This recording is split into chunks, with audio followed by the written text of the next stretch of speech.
I'm Rhett. And I'm Brandon. And we're the House Dads. Because we're dads who sell houses. But we're also husbands, business owners, sports freaks, Christians, friends, marketing nerds, TV show bingers, and so many more things. Like so many of you, we're just trying to do it all. And we're trying to do it well. And that's what we're here to talk about.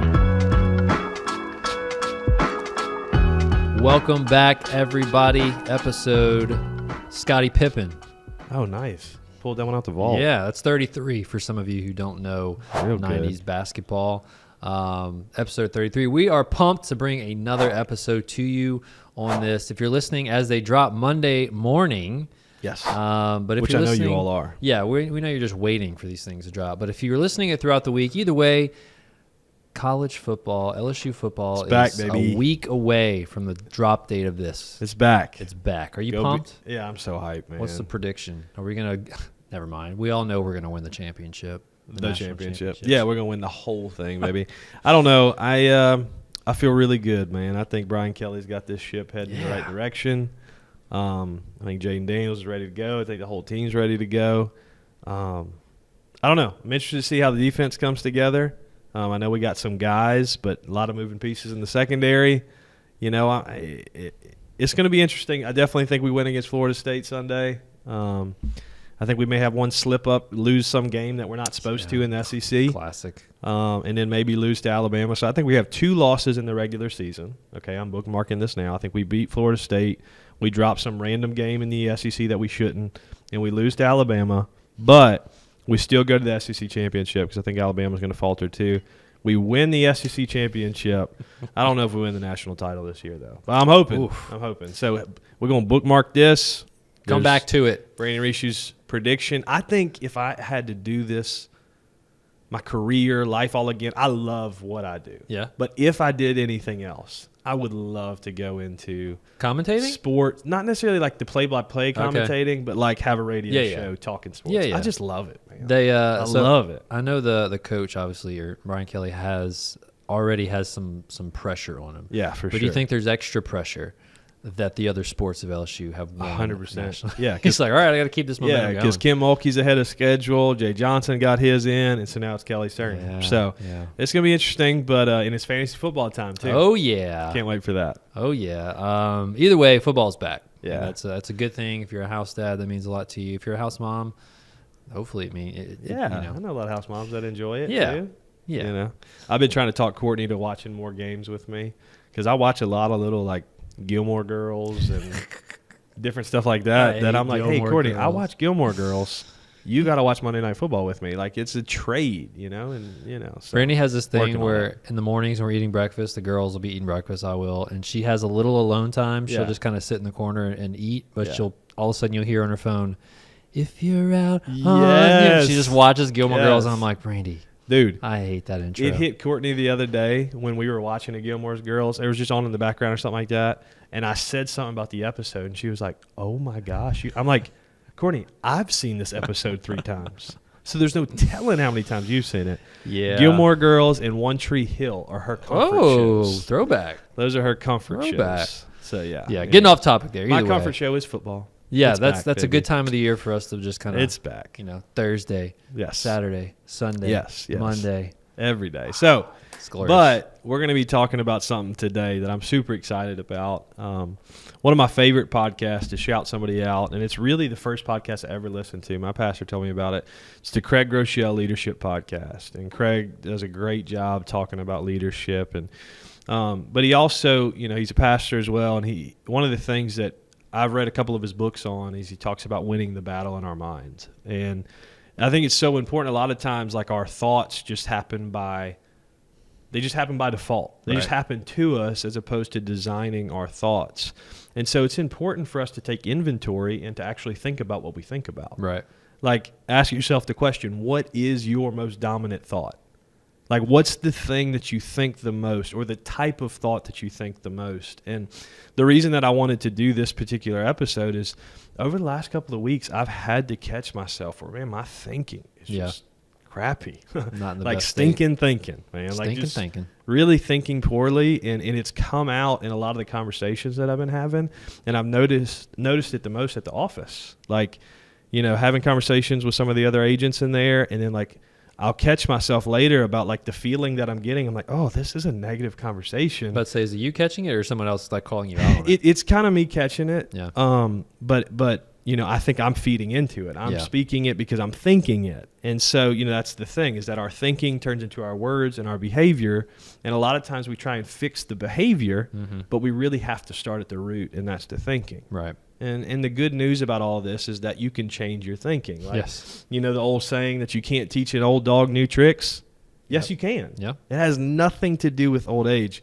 What the saying should be is you can't teach a repetitive, hard-headed old dog new tricks, right? Like, if you're repetitive and you do the same thing over and over, or if you're hard-headed and not willing to change your thinking, well, then, you're never going to grow.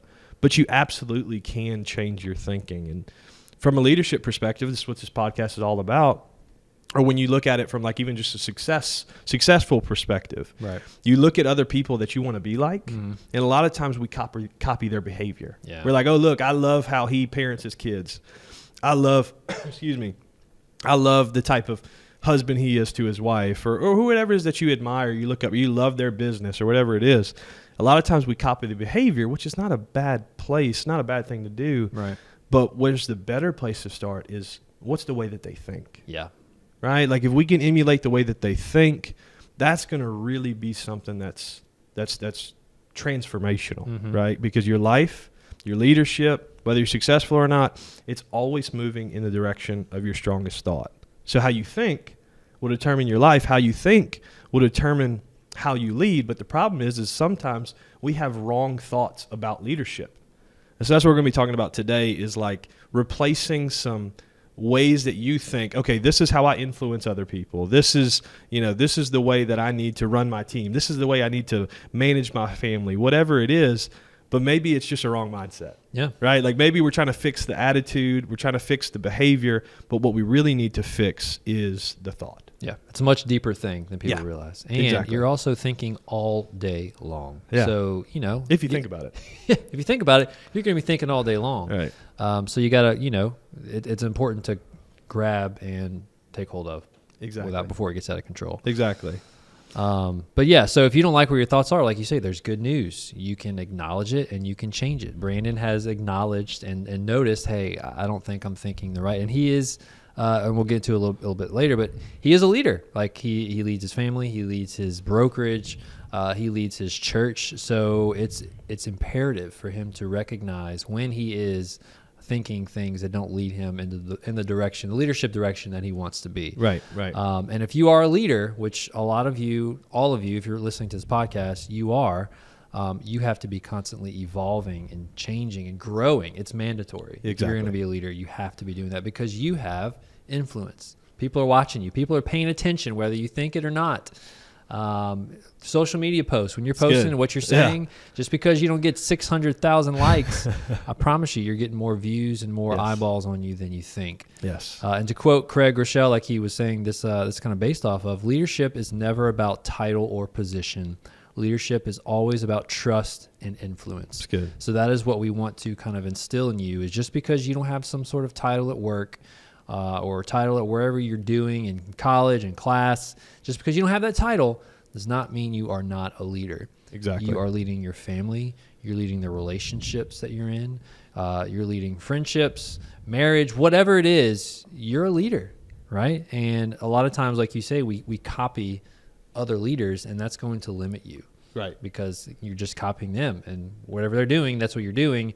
If you want to grow and evolve, you have to, it's good to get influence and inspiration, should I say. Right. But you have to think further and go a little deeper about what your influence is and how you are a leader. Right. And so that's what we're going to do today is try and help you change the way that you think about your influence. And the first thing is, like Rhett's talking about, is that you may immediately, I doubt that you're listening to this podcast and you don't think you're a leader, but if you're listening to it and you're like, oh, this episode's not for me because I'm not really a leader. If you have influence, you are a leader, okay? Excuse me. At the very least, you're leading your own life, right? So you have influence. You are a leader. And the important thing to remember is that if you've been thinking a certain way for a long time and it's the wrong way about leadership or influence, then it's going to take a little while for you to reframe your thoughts, right? Scientifically speaking, we have neural pathways in our brain. Oof, right? Science. Yeah, you love that? So the way that we think, the more often that we think a thought, the easier it is to think it, right? Yeah. So if we're reprogramming our thinking, if we're thinking something new, it takes time, you know? I think of it like a path in the woods. The more often that path is walked, then it's easier to think that thought. Well, when you're forging a new thought process, when you're forging a new neural pathway, then you are trudging through the middle of the forest that is not cleared. Right. But the more that you start to think it, the easier it becomes to think. And so that's why it's so important, guys, to start reframing your thinking. It may take effort. It will take effort. It may take time. But it's just so important we don't just copy other people's behaviors because then it's fake. Yeah. It's inauthentic.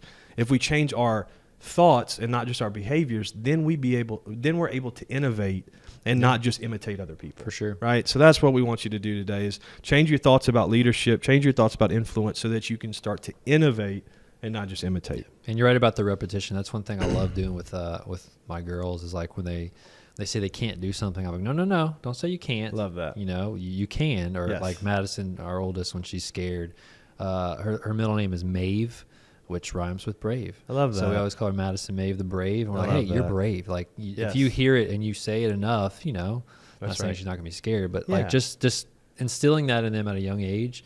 And we talked about this before in a prior episode of like, it's a slippery slope with our wives of like, you know, replacing those. replacing some of those things. Don't say that. And you're not this, you're not that. Say this or think this. Right. And the more you think it, it's easier to understand. It is. It is. It's huge for our kids. It's huge for our spouses. It's huge for ourselves. And so the first thought that we want you to replace or change is you need to think empowerment, not control. Think empowerment, not control.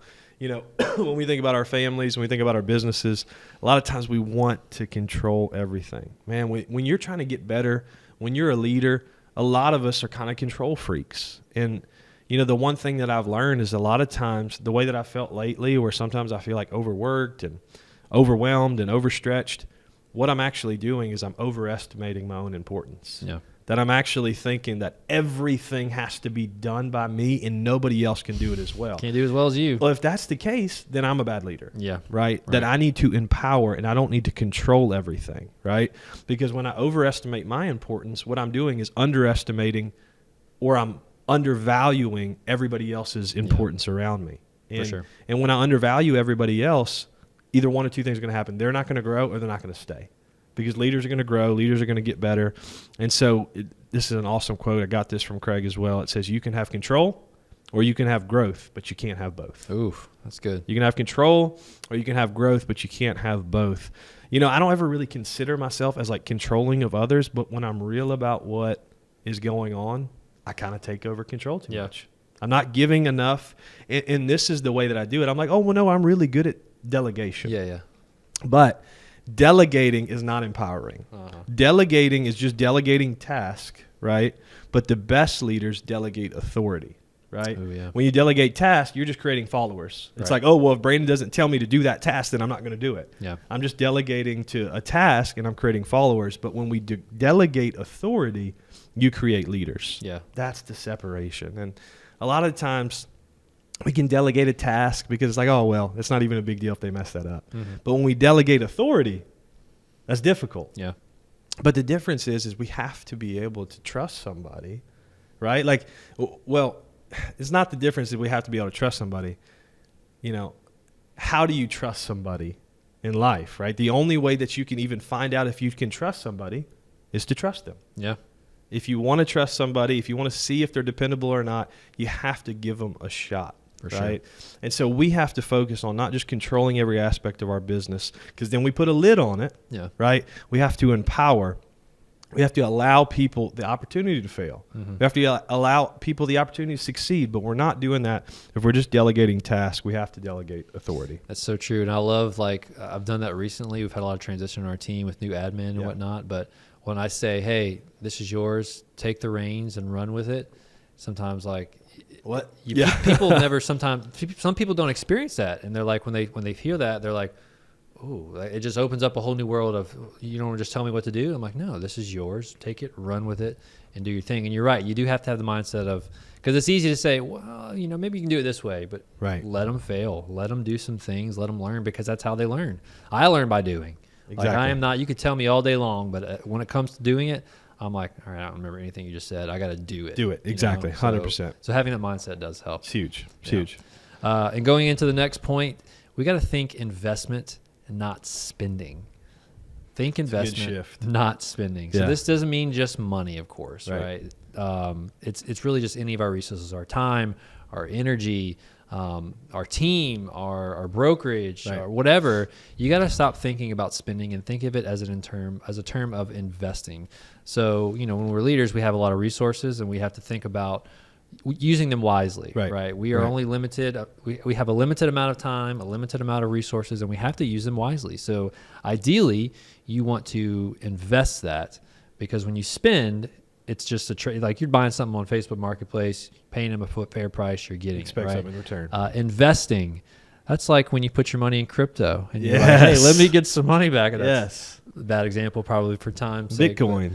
But yeah, spending is a trade, and it's something that's fair in return, but an investment is something where you're expecting a return out of it. Right. So we have a few questions just to kind of frame your mind of thinking about how you use these resources wisely in investing to get better results. But one, how do I best invest my time? Everybody's got the same amount of time in the day. It's one of my, I don't say pet peeves, but it's a pet peeve. It's a pet peeve. When people are like, I just don't have enough time. And I'm like, it's just not that important to you. It's not important to you. And if you look, and I'm not talking about comparison, but there's people who do a lot more with a lot little time. Yes. I don't think that's an excuse. If it's important to you, you will find the time to do it. But what is the best way to invest your time? Right. Who should you be investing in? Right. Having a team, having a brokerage, there's probably often a thought of, is this person really worth like investing time into? And you always have to land on, like, because you think, all right, what if I spend so much time investing in them and then they leave or they don't stay in the industry? Right. And the question you have to ask yourself is, what if you don't invest and they stay? Yeah. You have to pour and invest into them, but not just, talking about business, but your kids, your family. But who should you be investing your time in? Right. Sidebar, that goes back to a lot of the questions we get of, hey, you want to go to like lenders and title companies? Let's go to lunch. Like, is your time best spent doing that and with that person? Yes. Right. Sometimes yes, sometimes no. These questions, when you're setting your schedule, if you want to be a better leader and you want to invest your time more wisely, you really have to ask yourself, like, should I be investing here? Yeah. Am I going to get spoiler alert. Am I going to get a good return? Yeah. Right. Yeah, the last question, where do I get my best return? And that's not a selfish thing, but again, we want to use our time wisely, our resources wisely, and invest. And where are you going to get the best return? It's not selfish. That's wise. Yeah, 100%. That's wise. So if you're simply just spending your time and your money, you'll never become a world-class leader, and that's what we're striving for you to be. We don't want you to just get by and get the job done and like the task, like you said. We want to be a leader, and you have to think in terms of investments, not just spending. The best leaders are not making an even trade. They're making an investment and expecting an exponential return from it. Yeah, it's a huge shift in your mindset when you start to think about, how did I spend my time today? If you're spending your time, it's exactly that. You're making an even return. Mm-hmm. Like, okay, wait, no, where did I invest my time today? Because if you're investing your time, you're hoping that right now, it's taken X amount of hours to invest, but what is it going to get for you? What is it going to return for you in the future? Yeah. It's a big shift as a leader. So many days at the end of the day where I'm like, we've come to a point where our time is a lot more valuable than when we started, right? Right. And there's times where at the end of the day, I'm like, I don't feel like my day was productive. Right. I don't feel like I invested my time wisely. And it's a crappy feeling, I'll be honest. Yeah. It's almost like a guilt trip. Not a guilt trip, but it makes me feel guilty to my family because I was not with them, helping them. You could have been investing in them. I could have been investing in that time in them instead of just, not using it wisely. Exactly. On the other side. Exactly. And so, I think while we're looking at this, you could be looking at your mindset and be like, oh man, this is a problem. Hey, no. The third point today is I want you to shift your mindset from thinking possibilities, don't think problems. Yeah. Leading and being somebody of influence, it's difficult. And the more influence, the more people you lead, the harder it gets, the more problems you have, right? But you have to be careful to not fall into this pity stage of, oh my goodness, everybody's calling me. Yeah. I've got all these problems. I've got all these issues. Most of the time you asked for it. Right. Right? Or you wouldn't be a leader. You wouldn't want to be somebody of influence. The forbidden phrase in leadership is, my people won't. Oof. What it is I'm passing the blame to everybody else. Is it's like, you know what, my people just won't figure it out themselves, so they still got to call me. Or, you know, I wish my kids won't do this. And it's like, well, you know, you kind of allowed it. You kind of trained it that way. You're basically playing the blame game. So before you shift your mindset from an issue, from problems, but possibilities, you have to stop blaming others. If it's you as the leader, if it's going to be, it's up to me. We have to remember that, right? It's called extreme ownership. That's exactly right. Flashback. But, you know, Craig Groeschel says it like this. He says, anyone can point out a problem, but a leader does something about it. Yeah. So if you aren't the leader, or maybe you're like in the middle of your organization, or you feel like you're leading up, right? Think about that. Are you pointing out problems, or are you coming up with a solution? Are you doing something about it, right? You can have problems that are bad, but a lot of times some of our problems are actually good, right? Like maybe there is so much business coming in that you don't know what to do with, or maybe you have a lot of calls coming in that you need to field. Like some of these problems can be problems of growth, right? And so a massive part of leadership is solving problems, and a lot of the problems get bigger than what they really are just because of how much we think of them. Yeah. Like I'm going to be honest with you. I don't get excited and I'm like, oh, here's a problem. No, it's just a possibility. Yeah. Like I'm not immediately. Yeah, we're not, you know, it's not a weird thing. I'm not getting excited because we have problems, but when we kind of shrink the problem down and say, okay, there is a problem, but let me think about the possibility of how we fix this. Yeah. Right. One of the ways that I think helps here, and Craig mentions it too, he's like, a lot of times when you see a problem, it gets so big and you're like, we've only got these two options. One of the ways that you can help solve problems is eliminate those two options and come up with one more. Find a third. And a lot of times that third option ends up being the best option, because a lot of times we just, in our mind, in our simplicity, we just think of two things that we could do. Right. But eliminate those as possibilities and come up with a third possibility. That allows those creative juices, those innovation juices to get flowing, right? And as simple as this is, like, we talk about perspective, we talk about mindset. Whatever you're looking for, you're going to find, right? So if a issue comes up on a transaction, if an issue comes up at home, if you're looking at it as just a problem and not a possibility, all you will see is the problem and you'll never get a solution. You'll never fix it. You're laughing. As you're saying this, like, that is literally our job as realtors. That's it. Like we have a streamlined, what could be a smooth process of buying or selling, but it's literally just, all right, what problem is going to get thrown our way and how can we help our clients through it? Because our clients, they're going to be pretty quick to look at it as a problem, right? We are the ones that think of the possibilities of how to solve it. Exactly. We are the problem solvers. And an example of thing that I like to do, when I'm representing a buyer and the appraisal comes back low, you know, buyers are freaking out. Oh my gosh, the appraisal came back low. I'm quick to say, hold up. This is a good possibility for you to get a better price on the house. 100%. Like, totally just change that mindset of it being a problem to, hey, this is actually a good thing. Whatever you're looking for, you're going to find. Absolutely. And as the leader, as a person of influence, as a real estate agent in a transaction, you're navigating the perspective not only for yourself, but for your clients as well. For sure. Don't be the drama in the deal. You are the calm in the storm, Yeah. right? Don't be the drama in your house. Don't be in the drama in your relationships, right? The reason that we do what we do, our job or our business, is because we're solving somebody else's problems, like you said. We wouldn't get paid as realtors to do what we do if there weren't problems in real estate transactions. Yep. So thank God there's problems. Otherwise, we wouldn't have a job. That's what we're here for. You know, we can't control most of these problems that come up, but we can control our response to them and how we frame them. For sure. And, you know, realtors have this thing about taking all these advanced accreditation classes and stuff. And some realtors will have like 47 different acronyms behind their name. I'm going to add a new one behind my name. It's going to say Brandon Rishu. Broker, CEO, owner, CPS. CPS. For Chief Problem Solver. Oh. No, I'm kidding. I'm not that cliche, not that cringy. But I know that my value, a lot of times, not just in business, but even in ministry, a lot of times my value is directly proportional to the amount of problems that I solve. Yep. I was thinking about just yesterday, like I got to sit down with guys sitting right back here and another friend and all this different stuff. And you know what? They came to me because they had problems. And I was able to help a little bit solve those problems. Yeah. And that's value that I provide. So I'm looking at that as a good thing. I'm looking at it as a possibility to help, not a problem that I have to solve. So switch your thinking from problems to possibilities. Absolutely. You also, going to our last point, we have to think inspiration, not motivation. It's good. A lot of times you could say that the same. Like, I think that's the same thing almost, but it's different. People use it interchangeably, right? So people need to be motivated. You need to motivate yourself or inspire yourself, but they are two different things, right? In my opinion, well, I think it's true. Motivation is not as deep as inspiration. Right. It's kind of surface level. Motivation can only get you so far. I think that's part of our job as being a team leader, a broker owner. We can only motivate people so much. But at the end of the day, they have to be able to choose, is this what's waking me up in the morning? Am I getting joy out of this thing? They need to be inspired. So they're both important. Don't get me wrong.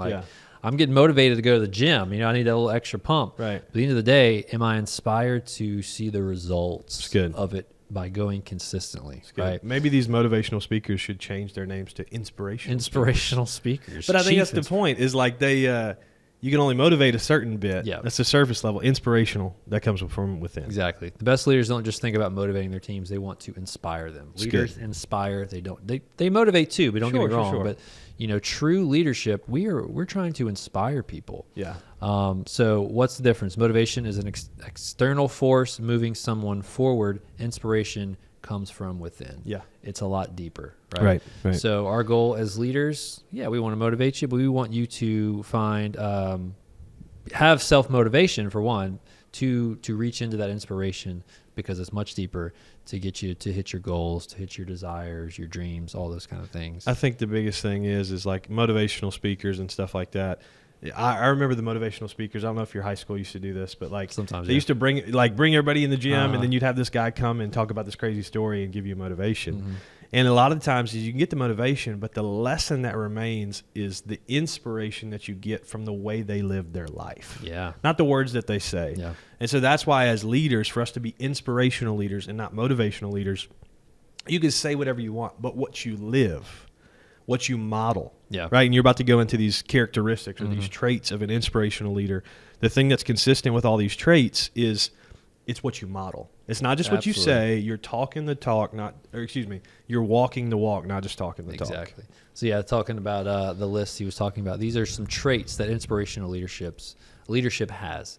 One, they are optimistic in their outlook. Yeah. So everything they're looking at is through an optimistic lens. Right. A posture of humility. That's a big thing that I think people lack. They don't want to look like they're weak, right? Yeah. But being humble, showing humility, you have to have that posture. Mm-hmm. Setting the tone by casting vision. It's huge. Talking about Craig Rochelle, one of his last podcasts, he talked about momentum and how to build momentum. Having a crystal clear vision and casting that vision repeatedly and consistently for your team. Yeah.